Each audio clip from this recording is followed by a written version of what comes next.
Isang mapagpalang umaga ho sa ating lahat. Dito ho sa Book of Proverbs 14:14, it says, "You harvest what you plant, whether good or bad.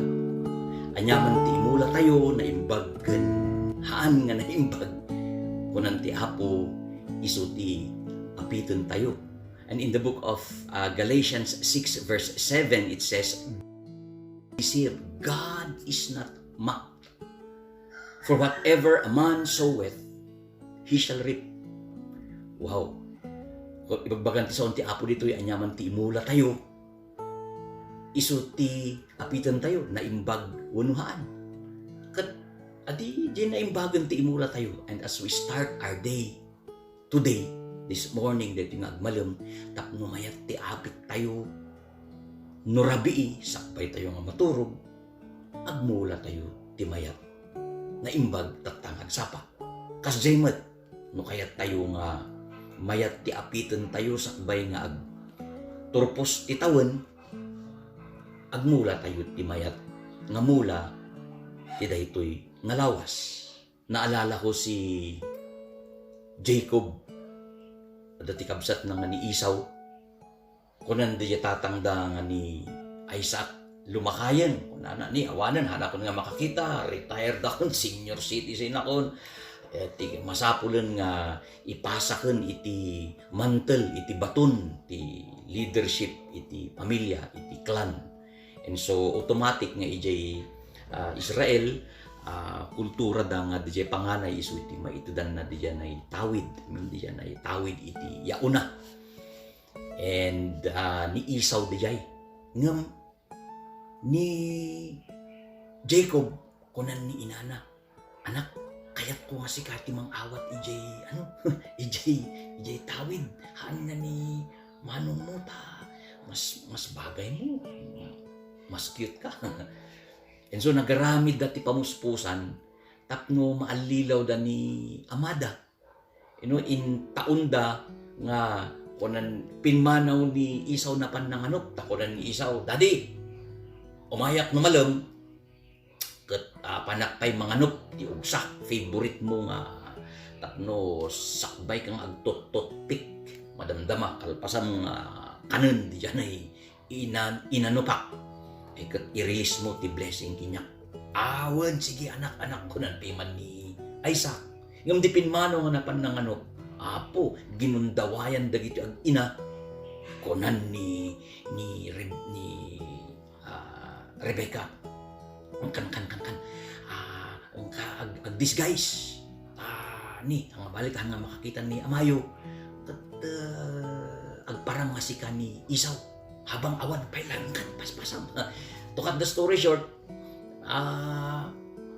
naipasan ni amada, DJ blessing, kin ni Jacob, nga buridot.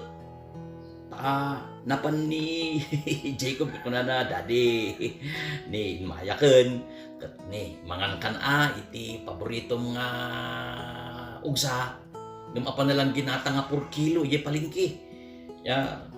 Niluto na sidabsabot ni amana na ima-imasan, hindi nalpas apo, hindi inkararagan, in-release na ti blessing. Ngam ada ti doubt na, hindi kapok-hapon na di rupa, di kudil dito'y anak na. Kunana, apay si ka ni Esau, apay nga kaslamat na impis ti balbon mo, kat na balbon mo't ni manong mo, apay nga siyak ni Esau, ama. Ayo, talaga si kagaya maya. Di inalpas na nga in-release. After nga in-release na, apo, di aglaglag to. After few hours, agawid mo tata ni Esau, hindi magawid.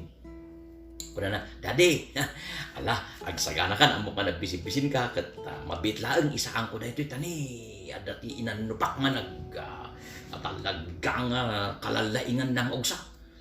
Kunan ni Isaac, "Anak, kat mo nalpas kong mat kayong kararan si ka. In-release kong mat, pamindisyon kong ka. Apay ngay, amok, di ading kumanan di jay. Sigurado, inalilaw da si ka." So, agpaiso, apo, iti pungpungtot na nasaktan unay daytoy nga isaw. Una na apay ngay. Daddy, ore in kararag mo na, ore in release mo akat. Pidwaem ta, awat tasyak mo't di rumbeng nga mang awat. Kunan ni Isak nga, ay pasensya anak, ore kakakayat ko, ngamahan mo't nga mabalin nga bawian, tinalpas nga na-i-release. And to cut the story short, awanan, ti mabalinan, nalpasan di istorya iti pa naka-i-release. Di tinapasama, ngam after few years, iti ag-asawa, daytoy nga Jacob, adda iti nakurso na daan na nga kakakayat na nga asawaan nga managan iti Raquel. Nya nagsirbi iso na di pamilya ni Raquel, 7 nga taon nga nagbarbarsig kas kada nagsaksakdo tapno laeng asawaan na daytoy Raquel.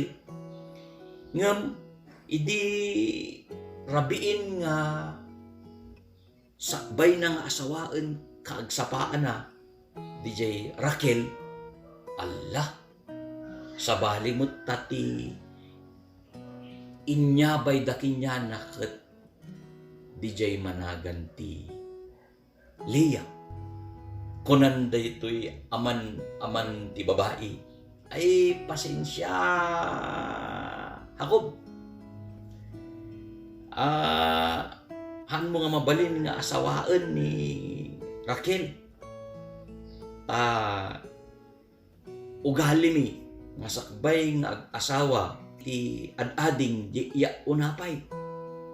Ket ti iya una kinyada ni Leah. Isu nga ni Leah ti asawaem. Haan nga ni Raquel. Ket no kayat mo nga asawaan lagtan ni Raquel. Agserbi ka pay manen ti 7 nga taon. Biglang-bigla naglusdoy ni Jacob na ibaot nga ikinyana di inmula na years back. You know, iti saon ni Apo Diyos no kunana nga no anya ti inmula tayo isut apiton tayo. You harvest what you plant, whether good or bad. Isang tumatlaan nga ikanda to ni Apo Diyos iti pribilehyo nga apit iti naimbag nga apit adi wano madi nga apit adi pilyon tayo di naimbag nga apit. Glory be to God.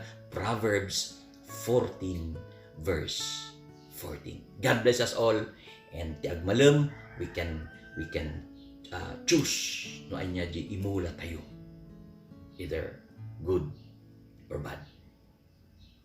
In Jesus' name.